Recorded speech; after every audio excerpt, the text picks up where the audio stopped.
Sa mga katik vloggers, mga subscribers, bago tsaka luma, mga supporters, mga dumaan, dumalaw at bumisita sa channel, lahat ng mga viewers, secret viewers at silent viewers, magandang araw.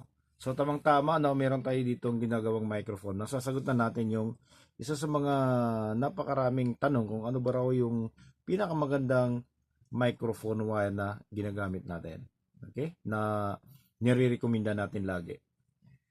Okay, so meron tayong ito yung wireless microphone ng huling minodify natin na Brudo, ano. Dahil nga hindi naman 'to magagamit na doon dahil iba na yung board na nakakasa.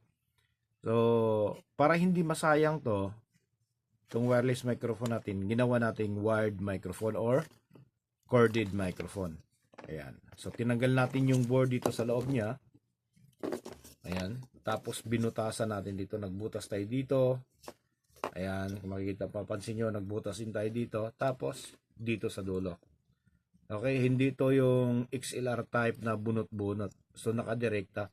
Kaya ang nirekomenda natin doon sa may-ari na bilhin ay yung ganitong klaseng wire. Ayan, yung Quantum Pro.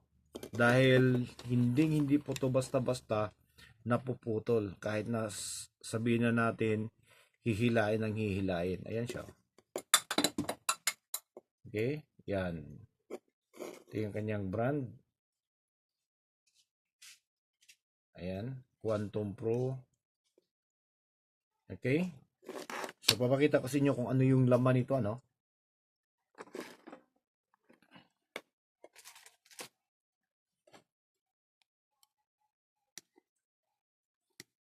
Ito yung wire na, although marami na mapagpili ang wire, ano, na magagandang klase. Pero isa to sa mga gustong gusto ko. Isa to sa mga nire-recommenda ko kapag may mga nagtatanong at kapag may mga customer tayo na gustong papalitan yung mga wire ng kanilang mga microphone. Tingnan nyo naman, oh, yung kanyang shield, yung kanyang ground mismo.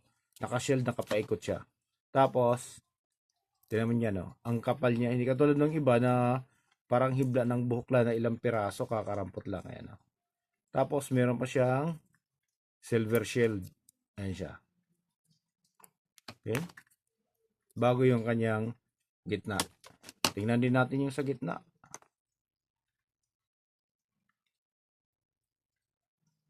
So, hindi to basta-basta napuputol kahit na ihahagis-hagis mo pa yung microphone. Ayan, no. Laki niya, no. Yan, kapal. Okay? Pati yung ground.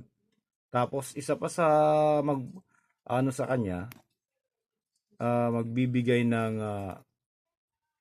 tibay din. Ito nakapulupot na grounding niya yung sa gitna. Yung kanyang shield. Yung kanyang silver shield. Ito. Tignan nyo. Yan ang kapal niya, no? Yan kung kukumpara mo sa iba, ang kapal niyan. Tapos ito yung ginawa natin, simple lang. So balik tayo dito. Ganito na yung hitsura nito, ano? Yan. Papakita natin sa inyo kung papaano. Okay? So balik natin to.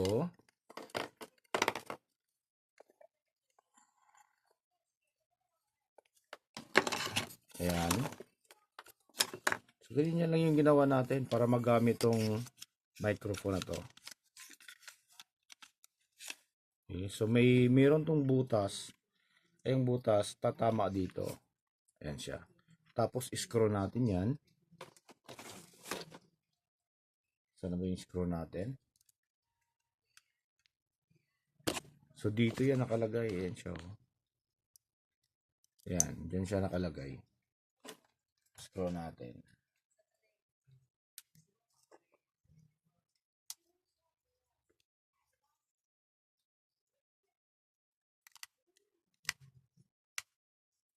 Para hindi na siya bibitaw.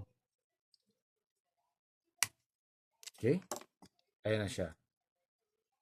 Tapos, meron pang isa dito. Ayan. So, pag takip mo yan, nakaganyan.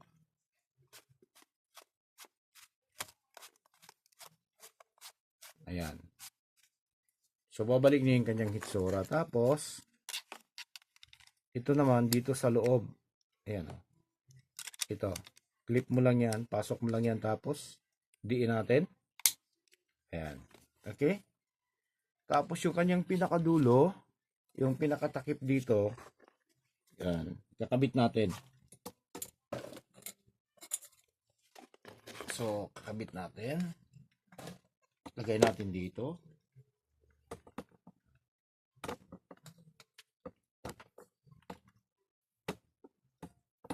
Okay, so saklob natin to.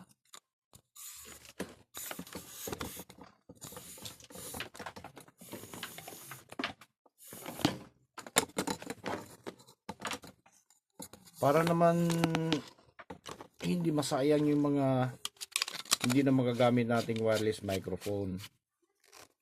Ayan. Okay? So, ayan na siya. Ganyan na yung kanyang hitsura. Ayan. Tapos, ang gagamitin natin para dito sa dulo, gagamitin nating plug ay ito. Ayan. Yung Capriol. Pero,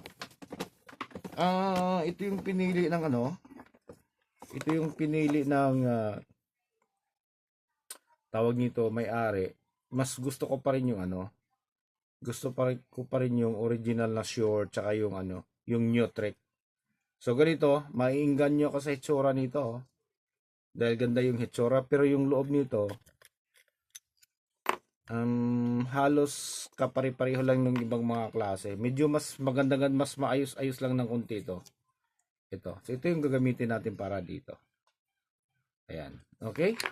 So para sa mga nagtatanong kung ano yung pwede kong i-recommenda at yung madalas kong ginagamit na microphone wire, so ito yon. Ayan, ulitin natin. Quantum Pro. Okay? Yan yung kanyang brand. Tapos papakita natin yung uli yung dulo.